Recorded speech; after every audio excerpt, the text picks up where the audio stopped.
എല്ലാവർക്കും പുതിയൊരു വീഡിയോയിലേക്ക് സ്വാഗതം. ഇന്നത്തെ വീഡിയോ ഈ ഒരു മേഖലയിലേക്ക് കടന്നു വരാൻ ആഗ്രഹിക്കുന്ന അല്ലെങ്കിൽ ഇപ്പോൾ അഡ്മിഷനൊക്കെ എടുത്തിട്ടുണ്ടായിരിക്കുന്ന ഇത്തരം ആളുകൾക്ക് ഉപകാരപ്പെടുന്ന കുറച്ച് കാര്യങ്ങൾ ഷെയർ ചെയ്യുന്നതിന് വേണ്ടിയിട്ടാണ്. അപ്പോൾ ഞാനന്ന് നിങ്ങളുമായിട്ട് പറയാൻ ആഗ്രഹിക്കുന്ന കുറച്ച് വിഷയങ്ങൾ, നിങ്ങൾ ഈ ഒരു കോഴ്സ് എടുക്കുകയാണെങ്കിൽ അത് എന്താ പറയുക, എവിടുന്ന് പഠിക്കണം, അതുപോലെ തന്നെ ആർക്കൊക്കെ ഈ ഒരു കോഴ്സ് പഠിക്കാം, അതുപോലെ തന്നെ ഇതിനെന്തെങ്കിലും അങ്ങനെ ഏജ് സംബന്ധമായ പ്രശ്നങ്ങളുണ്ടോ, ഇതിൻ്റെ ക്വാളിഫിക്കേഷൻ എന്താണ്, ഇത് പഠിച്ചു കഴിഞ്ഞാൽ എത്രത്തോളം സാലറി നമുക്ക് പ്രതീക്ഷിക്കാം, അതുപോലെ തന്നെ ഈ സാലറി പഠിച്ചു കഴിഞ്ഞാൽ ഉടനെ കിട്ടുമോ, ഇത്തരം കാര്യങ്ങളാണ് ഇന്നത്തെ ഈ ഒരു വീഡിയോയിലൂടെ ഞാൻ നിങ്ങളുമായിട്ട് ഷെയർ ചെയ്യാൻ പോകുന്നത്. ഞാൻ ഒരുപാട് മുമ്പ്, ഒരു 2 വർഷം മുമ്പ് ഇതേ സബ്ജക്റ്റ് ആസ്പദമാക്കിയിട്ട് ഒരു വീഡിയോ ചെയ്തിട്ടുണ്ടായിരുന്നു. അപ്പോൾ അന്നത്തെ വീഡിയോ, കാരണം അത് ആ ഒരു വീഡിയോ എന്ന് പറഞ്ഞാൽ 2 വർഷം പഴക്കമുണ്ട്. അതുപോലെ തന്നെ ഞാൻ ഈ ചാനൽ തുടങ്ങിയ ഒരു ടൈമിലാണ്. അപ്പോൾ അതുകൊണ്ട് പലർക്കും ആ വീഡിയോ കാണുമ്പോൾ എന്താ പറയുക, ഇന്ന് അതായത് 2 വർഷം പഴക്കമുണ്ടല്ലോ എന്ന് വിചാരിച്ച് ഇന്ന് എത്രത്തോളം അതിന് സാധ്യത ഉണ്ട് എന്നുള്ള കാര്യത്തിൽ ഒരു കൺഫ്യൂഷൻ ഉണ്ടാവും. അപ്പോൾ ആ ഒരു കൺഫ്യൂഷന് എന്താ പറയുക, മാറ്റുക എന്നത് കൂടിയാണ് ഈ ഒരു വീഡിയോൻ്റെ ലക്ഷ്യം. കാരണം ആ ഒരു വീഡിയോ അത്രയും ആളുകൾ വാച്ച് ചെയ്തിട്ടുണ്ട്. അപ്പോൾ ആയതിനെ പറയാം, നമുക്ക് ഈ ഒരു മേഖലയിൽ ആർക്കൊക്കെയാണ് ഈ ഒരു മേഖലയിലേക്ക് വരാൻ കഴിയുക എന്ന് നമുക്ക് നോക്കാം. ഈ ഒരു കോഴ്സ് പഠിക്കുന്നതിന് നമുക്ക് പ്രത്യേകിച്ച് അങ്ങനെ ഒരു ഏജ് ലിമിറ്റോ കാര്യങ്ങളോ ഇല്ല. നമുക്ക് എന്താ പറയുക, ഏത് ഏജിൽ വേണമെങ്കിലും ഈ ഒരു കോഴ്സ് പഠിക്കാം. ഇതിന് മെയിനായിട്ട് വേണ്ടത് നമ്മുടെ ഇൻട്രസ്റ്റാണ്. നമുക്ക് ഇലക്ട്രോണിക്സിനോട് വളരെ അതിയായിട്ടുള്ള ആഗ്രഹം അല്ലെങ്കിൽ അത് പഠിക്കണം എന്നുള്ള ഒരു ഇൻട്രസ്റ്റ് ഉണ്ട് എങ്കിൽ നിങ്ങൾക്ക് ഈ ഒരു മേഖലയിലേക്ക് കടന്നു വരാം. അപ്പോൾ ഈ ഒരു മേഖല സ്വന്തം ഇഷ്ടപ്രകാരം, അതായത് വളരെ ഇൻട്രസ്റ്റോട് കൂടിയിട്ട് സ്വന്തം ഇഷ്ടപ്രകാരം ഈ ഒരു മേഖലയിലേക്ക് വന്നെങ്കിൽ മാത്രമാണ് ഈ ഒരു മേഖലയിൽ നിങ്ങൾക്ക് വിജയിക്കാൻ സാധിക്കുള്ളൂ. ഇപ്പോൾ പല ആളുകളും ഇപ്പോൾ എന്താ പറയുക, കുട്ടിക്കാലം മുതലേ പല കാര്യങ്ങൾ റിപ്പയർ ചെയ്യുന്നതിനോടും അങ്ങനത്തെ വളരെ താല്പര്യമായിട്ടല്ലേ, പലർക്കും പല താല്പര്യങ്ങളായിരിക്കും ചെറുപ്പകാലത്ത്. പലർക്കും കിട്ടുന്നതെല്ലാം കഴിച്ച് നോക്കുക, ഇങ്ങനെ ഒരു ഇൻട്രസ്റ്റ് ഉള്ളവരുണ്ടാവും. ചിലർക്ക് കൂടുതൽ പാട്ട് പാടാനായിരിക്കും, ചിലർക്ക് എഴുതാനായിരിക്കും, വരക്കാനായിരിക്കും. അപ്പോൾ ഇതുപോലെ പല താല്പര്യങ്ങൾ. അപ്പോൾ ഇതിലൊക്കെ നമുക്ക് വരുന്ന ചെറിയൊരു ടീമാണ് നമ്മുടെ ഈ ഒരു ചെറുപ്പകാലത്തൊക്കെ എന്തെങ്കിലുമൊക്കെ കിട്ടിക്കഴിഞ്ഞാൽ കുത്തിക്കുക. അപ്പോൾ അത്തരം ആളുകൾക്കൊക്കെ ഈ ഒരു മേഖലയിലേക്ക് വരുന്നത് നന്നായിരിക്കും. കാരണം അവർക്കൊക്കെ ഈ ഒരു മേഖലയിൽ വന്നു കഴിഞ്ഞാൽ ആ ഒരു എന്താ പറയുക ഇൻട്രസ്റ്റ് അത് നിലനിർത്തിക്കൊണ്ട് പോകാനും സാധിക്കും. അപ്പോൾ ഇത്ര എനിക്ക് പറയാനുള്ളൂ. ഈ ഒരു മേഖലയിലേക്ക് കടന്നു വരുന്നതിന് പ്രത്യേകിച്ച് ഏജ് ലിമിറ്റ് ഇല്ല. നമുക്ക് ഏത് ഏജിൽ വരും, അവർക്ക് താല്പര്യമുണ്ടെങ്കിൽ ഈ ഒരു മേഖലയിലേക്ക് എന്ത് ചെയ്യാം, കടന്നു വരാനും സാധിക്കും. ഇനി ഇതിനുള്ള ക്വാളിഫിക്കേഷൻ മിനിമം 10ാം ക്ലാസ് ആണ് ഇതിന് വേണ്ട ക്വാളിഫിക്കേഷൻ. എന്നാൽ പല ആളുകളും ഇന്ന് നമുക്കറിയാം, ഇപ്പോൾ നമ്മുടെ വീട്ടിലിപ്പോൾ എൻ്റെ ഒരു ഉദാഹരണം പറയാം, എൻ്റെ ജ്യേഷ്ഠൻ ഈ ഒരു മേഖലയിൽ ഉണ്ടെങ്കിൽ വേണമെങ്കിൽ എനിക്ക് ആ ജ്യേഷ്ഠൻ്റെ കൂടെ എവിടെയാണോ വർക്ക് ചെയ്യുന്നത് അവിടെ നിന്നുകൊണ്ട് ഈ ഒരു മേഖല എന്ത് ചെയ്യുക, പഠിച്ചെടുക്കാൻ സാധിക്കും. പക്ഷെ അങ്ങനെ പഠിക്കുമ്പോൾ നമുക്ക് പല കാര്യങ്ങളും എന്താ പറയുക പഠിച്ചെടുക്കാൻ കഴിഞ്ഞു എന്ന് വരില്ല. അപ്പോൾ മിനിമം ഒരു 10ാം ക്ലാസ് യോഗ്യതയാണ് ഇതിന് വേണ്ടത്. പല ഇൻസ്റ്റിറ്റ്യൂട്ടും ഇന്ന് +2 യോഗ്യതയൊക്കെ വെക്കുന്നുണ്ട്. ഈ യോഗ്യത വെക്കാൻ കാരണം, അല്ലെങ്കിൽ ഈ ഒരു ക്വാളിഫിക്കേഷൻ്റെ ആവശ്യം എന്ന് പറയുന്നത് മിനിമം മലയാളം എഴുതാനും വായിക്കാനും അറിയുന്നവരായിരിക്കണം. പലരും +2 കഴിഞ്ഞ് വന്നാൽ തന്നെ പലർക്കും ഇംഗ്ലീഷ് വായിക്കാൻ അറിയില്ല, അല്ലെങ്കിൽ മലയാളം തന്നെ ശരിക്കും അറിയാത്തവരൊക്കെ ഉണ്ട്. അപ്പോൾ ഇത്തരം ആളുകൾ വന്നു കഴിഞ്ഞാൽ പഠിപ്പിക്കാൻ പല ഇൻസ്റ്റിറ്റ്യൂട്ടുകളും റെഡി ആയിരിക്കാം, പക്ഷേ അവിടെ പഠിപ്പിക്കുന്ന പല കാര്യങ്ങളും നിങ്ങൾക്ക് ക്യാച്ച് ചെയ്യാൻ കഴിയണമെന്നില്ല. അപ്പം മിനിമം ഇംഗ്ലീഷ് വായിക്കാനും എഴുതാനും അതുപോലെ തന്നെ മലയാളം എഴുതാനും വായിക്കാനും ഒക്കെ കഴിയുന്നവർക്ക് മാത്രമാണ് നമുക്കിതിൽ ചെയ്യാൻ പറ്റും. പക്ഷെ പ്രാക്ടിക്കലായിട്ടുള്ള പല കാര്യങ്ങളുണ്ട്, അതൊന്നും ചെയ്യാൻ നിങ്ങൾക്ക് ഇംഗ്ലീഷ് അറിയണമെന്നോ അല്ലെങ്കിൽ മലയാളം അറിയണമെന്നോ എന്നില്ല. പക്ഷെ നിങ്ങൾക്ക് ഈ ഒരു മേഖലയിൽ ഡീപ്പ് ലെവൽ ആവണം, അല്ലെങ്കിൽ ഒരു സക്സസ്ഫുൾ ടെക്നീഷ്യൻ ആവണം എന്നുണ്ടെങ്കിൽ നിങ്ങൾ നിർബന്ധമായിട്ടും ഈ ഒരു കാര്യം, അല്ലെങ്കിൽ മിനിമം ഒരു 10ാം ക്ലാസ് +2 യോഗ്യത നിങ്ങൾക്ക് ഉണ്ടായിരിക്കണം. ഇനി ഈ ഒരു കോഴ്സ് നിങ്ങൾക്ക് എവിടെ നിന്ന് പഠിക്കാമെന്ന് നോക്കാം. ഇന്നിപ്പോൾ നമ്മുടെ കേരളത്തിൽ നോക്കുകയാണെങ്കിൽ ഇഷ്ടം പോലെ ഇൻസ്റ്റിറ്റ്യൂട്ടുകൾ ഈ ഒരു കോഴ്സ് പഠിപ്പിക്കുന്നുണ്ട്. 1-2 ഇൻസ്റ്റിറ്റ്യൂട്ട് ഒന്നുമല്ല, ഇഷ്ടം പോലെ. അതുപോലെ തന്നെ ദിവസവും ഓരോ പുതിയ ഇൻസ്റ്റിറ്റ്യൂട്ടുകൾ വന്നുകൊണ്ടിരിക്കുകയാണ്. നിങ്ങൾക്കറിയാം, ഞാനും ഒരു ഇൻസ്റ്റിറ്റ്യൂട്ട് നടത്തുന്നുണ്ട്. ഗ്ലോബൽ ടെക്നിക്കൽ അക്കാദമി എന്നാണ് പേര്. നമ്മുടെ കോട്ടക്കലാണ്, മലപ്പുറം ജില്ലയിലെ കോട്ടക്കലാണ് ഈ ഒരു ഇൻസ്റ്റിറ്റ്യൂട്ട് നിലനിൽക്കുന്നത്. അപ്പോൾ പല ഇൻസ്റ്റിറ്റ്യൂട്ടും പല ഡ്യൂറേഷനിലായിരിക്കും ഈ ഒരു കോഴ്സ് കൊടുക്കുന്നത്. ഇപ്പോൾ നമ്മളവിടെ കൊടുക്കുന്ന കോഴ്സ് പറഞ്ഞാൽ 6 മന്ത് ആണ് കോഴ്സ് കൊടുക്കുന്നത്. അതിൽ 4 മാസം ഇൻസ്റ്റിറ്റ്യൂട്ടിലും 2 മാസം ട്രെയിനിങ്ങുമായിട്ടാണ് നമ്മൾ കൊടുക്കുന്നത്. ട്രെയിനിങ് നിങ്ങൾക്ക് പുറത്ത് എവിടെയെങ്കിലുമൊക്കെ ആയിട്ടായിരിക്കും ട്രെയിനിങ് തരുന്നത്.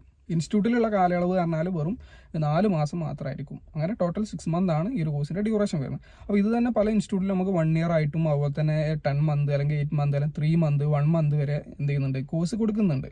അപ്പോൾ നിങ്ങൾ ഏറ്റവും കൂടുതൽ ശ്രദ്ധിക്കേണ്ടത് ഈ ഒരു കോഴ്സ്, ഇപ്പോൾ നിങ്ങളൊരു ഇൻസ്റ്റിറ്റ്യൂട്ടിൽ ജോയിൻ ചെയ്യാൻ ആഗ്രഹിക്കുന്നുണ്ടെങ്കിൽ ആ ഇൻസ്റ്റിറ്റ്യൂട്ടിൽ നിന്ന് പഠിച്ചിറങ്ങിയവരുടെ അഭിപ്രായം ഒന്ന് നോക്കുക. അതുപോലെ തന്നെ അവിടെ നിന്ന് പഠിച്ചിറങ്ങുന്നവർക്ക് ജോലി കിട്ടിയിട്ടുണ്ടോ, അല്ലെങ്കിൽ ആ ഇൻസ്റ്റിറ്റ്യൂട്ട് ജോലി കൊടുക്കുന്നുണ്ടോ, അല്ലെങ്കിൽ ആ ഇൻസ്റ്റിറ്റ്യൂട്ടിൽ അവർ കൃത്യമായിട്ട് ട്രെയിനിങ് കൊടുക്കുന്നുണ്ടോ, ഇത്തരം കാര്യങ്ങൾ അന്വേഷിച്ചിട്ടായിരിക്കും നിങ്ങൾ ഏതൊരു ഇൻസ്റ്റിറ്റ്യൂട്ടിലാണെങ്കിലും ചെന്ന് ജോയിൻ ചെയ്യേണ്ടത്. അപ്പോൾ ഈ ഒരു കാര്യങ്ങൾ ശ്രദ്ധിച്ചിട്ട് നിങ്ങൾ എന്ത് ചെയ്യുക, ഇൻസ്റ്റിറ്റ്യൂട്ടുകൾ തിരഞ്ഞെടുക്കുക. ഞാൻ ഇന്ന ഇൻസ്റ്റിറ്റ്യൂട്ട് നിങ്ങൾ തിരഞ്ഞെടുക്കണം എന്ന് പറയില്ല, ഞാനും ഇൻസ്റ്റിറ്റ്യൂട്ട് നടത്തുന്നുണ്ട് എന്ന് കരുതി ഞാൻ അവിടേക്ക് നിങ്ങളെ നിർബന്ധിക്കൊന്നുമില്ല. പക്ഷെ നിങ്ങൾക്ക് എന്ത് ചെയ്യാം, ഏത് ഇൻസ്റ്റിറ്റ്യൂട്ട് വേണമെങ്കിലും തിരഞ്ഞെടുക്കാം. നമ്മളവിടെ കൃത്യമായിട്ട് ട്രെയിനിങ്ങും അതുപോലെ തന്നെ ജോലിയൊക്കെ കൊടുക്കുന്നുണ്ട്. അതുപോലെ തന്നെ നിങ്ങൾക്കറിയാം, ഞാൻ പലപ്പോഴും ആഡ് ഇടാറുണ്ട് നമ്മൾ ഇൻസ്റ്റിറ്റ്യൂട്ടിൽ നിന്ന് ഗൾഫ് വേക്കൻസി കൊടുത്തതും അതുപോലെ തന്നെ നമ്മൾ ഓരോ ബാച്ച് കഴിയുന്ന അവരുടെ ഫോട്ടോസ് അപ്ലോഡ് ചെയ്യുന്നതൊക്കെ നിങ്ങൾ കാണാറുണ്ടായിരിക്കും. അപ്പോൾ അങ്ങനെ നമ്മുടെ ഇൻസ്റ്റിറ്റ്യൂട്ടിലേക്ക് വരാൻ താല്പര്യമുള്ളവർക്ക് ഇൻസ്റ്റിറ്റ്യൂട്ടിലേക്ക് വരാം. അതിൻ്റെ ഡീറ്റെയിൽസൊക്കെ ഞാൻ വീഡിയോ ഡിസ്ക്രിപ്ഷനിൽ കൊടുക്കുന്നതായിരിക്കും. താല്പര്യമുള്ളവർക്ക് അങ്ങോട്ട് വരേണ്ടവർക്ക് അങ്ങോട്ട് വരാം. നമ്മൾ ഫ്രീ ഹോസ്റ്റലും കാര്യങ്ങളൊക്കെ അവിടെ കൊടുക്കുന്നുണ്ട്. ഇനി ഈ ഒരു മേഖലയിൽ നമുക്ക് എത്രത്തോളം സാലറി പ്രതീക്ഷിക്കാം എന്ന് നോക്കാം. ഈ ഒരു മേഖലയിൽ ഇന്ന് പറയുകയാണെങ്കിൽ ഗൾഫിലൊക്കെ ആണെങ്കിൽ ഏകദേശം 1 ലക്ഷം വരെ സാലറി വാങ്ങുന്നവരുണ്ട്. കുറച്ച് മുമ്പൊക്കെ എന്ന് പറഞ്ഞാൽ ഈ ഒരു മേഖലയിൽ സാലറി കിട്ടുന്ന ഒരു 50,000 60,000 ഒക്കെയാണ് മാക്സിമം കിട്ടിയിരുന്നത് ഗൾഫിൽ. പക്ഷേ ഞാനൊരു കാര്യം പറയാം, ഈ ഒരു കോഴ്സ് നിങ്ങൾ ഇൻസ്റ്റിറ്റ്യൂട്ടിൽ നിന്ന് 4 മാസവും അതുപോലെ തന്നെ ഒരു 2 മാസം ട്രെയിനിങ്ങും കഴിഞ്ഞ് അല്ലെങ്കിൽ ഒരു 1 ഇയർ കോഴ്സ് കഴിഞ്ഞ് എന്ന് കരുതി നിങ്ങൾക്ക് ഈ ഒരു 1 lakhോ അല്ലെങ്കിൽ 50,000 ഒന്നും സാലറി കിട്ടൂല.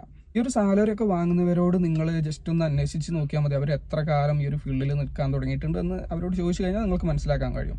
ഈ ഒരു മേഖലയിൽ നമ്മൾ മിനിമം ഒരു 2 ഇയർ അല്ലെങ്കിൽ 3 ഇയർ 4 ഇയർ ഒക്കെ നിൽക്കുമ്പോൾ മാത്രമാണ് നമുക്ക് ഈ ഒരു ഇത്രയും സാലറി ഒക്കെ നമുക്ക് അച്ചീവ് ചെയ്യാൻ പറ്റുള്ളൂ. മറ്റൊന്നുമല്ല, നമുക്ക് ഏറ്റവും കൂടുതൽ വേണ്ടത് എക്സ്പീരിയൻസ് ആണ്. നമുക്കറിയാം നമ്മുടെ നാട്ടിൽ ഇപ്പോൾ മെക്കാനിക്കൽ എഞ്ചിനീയർ അല്ലെങ്കിൽ മറ്റുള്ള എഞ്ചിനീയറിംഗ് കോഴ്സിനോട് ഈ ഒരു കോഴ്സിന് താരതമ്യം ചെയ്യില്ല, അതൊരിക്കലും കഴിയില്ല. പക്ഷേ ആ ഒരു കോഴ്സ് കഴിയുകയാണെങ്കിൽ പോലും നിങ്ങൾക്ക് ശ്രദ്ധിച്ചാൽ മതി, അവരൊരു 5 ഇയർ അല്ലെങ്കിൽ 3 ഇയർ മിനിമം ആ കോഴ്സ് ചെയ്ത് പിന്നീട് ഒരു 1 ഇയർ ഒക്കെ ട്രെയിനിങ് കഴിഞ്ഞ് 2 ഇയറും ചിലപ്പോൾ 2 ഇയർ ഒക്കെ ട്രെയിനിങ് പീരീഡ് ആയിരിക്കും. ഇതൊക്കെ കഴിഞ്ഞിട്ടാണ് പിന്നീട് അവർക്ക് ഒരു ബേസിക് സാലറി പോലും കിട്ടുന്നത്. അതിനുശേഷമാണ് പിന്നീട് ഹൈ ലെവൽ സാലറിയിലേക്കൊക്കെ വലിയ വലിയ പോസ്റ്റിലേക്കൊക്കെ നമുക്ക് എന്ത് ചെയ്യാം, നമ്മളെ നിയമിക്കുന്നത് പല കമ്പനികളും. അപ്പോൾ അതേപോലെ തന്നെയാണ് ഈ ഒരു മേഖല എന്ന് പറഞ്ഞാലും. ഇൻസ്റ്റിറ്റ്യൂട്ടിൽ നിന്ന് പഠിച്ച് ഇറങ്ങി എന്ന ആ ഒരു ഒറ്റ കാരണത്താൽ നിങ്ങളെ ആരെയും വിളിച്ച് അല്ലെങ്കിൽ നിങ്ങൾ ഈ ഇൻസ്റ്റിറ്റ്യൂട്ടിൽ പഠിച്ചതാണ് എന്ന് കരുതി അല്ലെങ്കിൽ നിങ്ങളുടെ കയ്യിൽ ഇന്ന സർട്ടിഫിക്കറ്റ് ഉണ്ട് എന്ന് കരുതി ആരും നിങ്ങൾക്ക് ജോലി തരില്ല. ഈ ഒരു മേഖലയിൽ ആര് തന്നെ ആണെങ്കിലും നിങ്ങളോട് ചെയ്യുന്നത്, നിങ്ങൾക്ക് ഈ ഒരു മേഖല ഞാൻ ആദ്യം പറയാം, ഈ ഒരു മേഖലയിൽ മെയിനായിട്ട് സർട്ടിഫിക്കറ്റ് അല്ല വേണ്ടത്.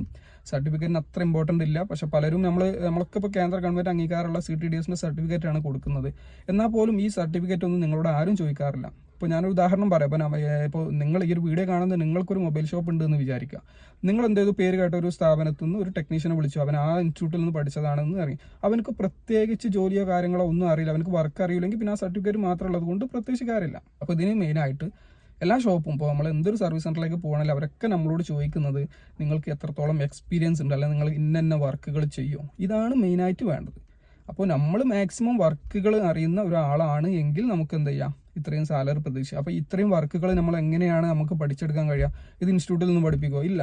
ഒരു ഇൻസ്റ്റിറ്റ്യൂട്ടിലും നിങ്ങൾക്ക് എന്താ പറയുക, മാക്സിമം ഇപ്പോൾ ഒരു 6 മന്ത് കോഴ്സ് എടുക്കുമ്പോൾ നിങ്ങൾ ബേസിക് ആയിട്ടുള്ള കോഴ്സ് മാത്രമാണ് പഠിക്കുന്നത്. പിന്നീട് ഒരു 1 ഇയർ 2 ഇയർ എക്സ്പീരിയൻസ് വന്നു കഴിഞ്ഞാൽ വീണ്ടും നിങ്ങൾ എന്ത് ചെയ്യണം, മറ്റൊരു അഡ്വാൻസ്ഡ് ലെവൽ എന്ന് പറയുന്ന ഒരു കോഴ്സ് ചെയ്യണം. ഇതും കൂടി ചെയ്യുമ്പോൾ മാത്രമാണ് നിങ്ങൾ നല്ലൊരു ഡീപ്പ് ലെവൽ ടെക്നീഷ്യൻ ആവുന്നതും നിങ്ങൾക്ക് ഉയർന്ന ശമ്പളം കിട്ടുന്നതും. അല്ലാതെ നമുക്കൊരിക്കലും എന്താ പറയുക, ഒരു 6 മാസത്തെ കോഴ്സ് കൊണ്ട് മാത്രമായിട്ട് നമുക്ക് ഒരിക്കലും വലിയ രീതിയിലുള്ള സാലറി പ്രതീക്ഷിക്കണം. എന്നാലും നിങ്ങൾക്ക് ഗൾഫിലൊക്കെ പോകുന്ന ഒരു 50, 30, 60 ലെവലിൽ സാലറി വാങ്ങിക്കാം. പക്ഷേ നിങ്ങൾക്കൊരു 1 ലാഖിന് മുകളിലൊക്കെ സാലറി വാങ്ങണമെന്നുണ്ടെങ്കിൽ നിങ്ങളിതുപോലെ അഡ്വാൻസ്ഡ് ലെവൽ കോഴ്സുകൾ ചെയ്യണം. അല്ല എങ്കിൽ ഇനി അത് ചെയ്യാൻ സാധിക്കാത്തവരാണെങ്കിൽ അത്തരം ഷോപ്പുകളിൽ നിന്ന് മറ്റുള്ള ടെക്നീഷ്യന്മാരുടെ കൂടെ നിന്ന് പഠിക്കാനെങ്കിലും നിങ്ങൾക്ക് സാധിക്കണം. എന്നാൽ മാത്രമാണ് ഈ ഒരു, ഇപ്പോൾ ഞാൻ അഡ്വാൻസ്ഡ് ലെവലിന് നിങ്ങൾ പോകണം എന്ന് ഞാൻ നിർബന്ധിക്കല്ല. അതിന് പോവാണ്ട് തന്നെ ഈ ഒരു മേഖലയിൽ സക്സസ് ആയിട്ടുള്ള ഒരുപാട് ആളുകളുണ്ട്. കാരണം അവർക്ക് ഇത്തരം വർക്കുകൾ ചെയ്യുന്ന ഷോപ്പുകളിൽ വേക്കൻസികൾ കിട്ടി അവിടെ കയറി ചിലപ്പോൾ ആ ഒരു സമയം അവർ ചിലപ്പോൾ സാലറി ഒന്നും അധികം പ്രതീക്ഷിക്കില്ല.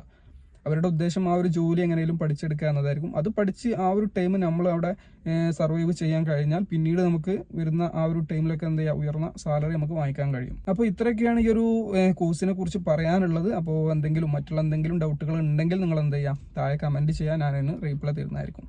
അപ്പോൾ ഈ ഒരു വീഡിയോ ഞാൻ ഇത്രയാണ് ഉദ്ദേശിച്ചിട്ടുള്ളത്. ഒന്നുമല്ല, ഇതിന് മുമ്പ് ഞാനൊരു 2 വർഷത്തോളം മുമ്പ് ഒരു വീഡിയോ ചെയ്തിട്ടുണ്ടായിരുന്നു. അപ്പോൾ അത് അന്നും ഇന്നും തമ്മിൽ എത്രത്തോളം മാറ്റമുണ്ട് എന്ന് ഒന്ന് അറിയിക്കുന്നതിന് വേണ്ടിയിട്ട് ഒരു വീഡിയോ ചെയ്തു എന്ന് മാത്രമേ ഉള്ളൂ. അപ്പോൾ ഫ്രണ്ട്സ്, നമുക്ക് മറ്റൊരു വീഡിയോയിൽ കാണാം. ഓക്കെ.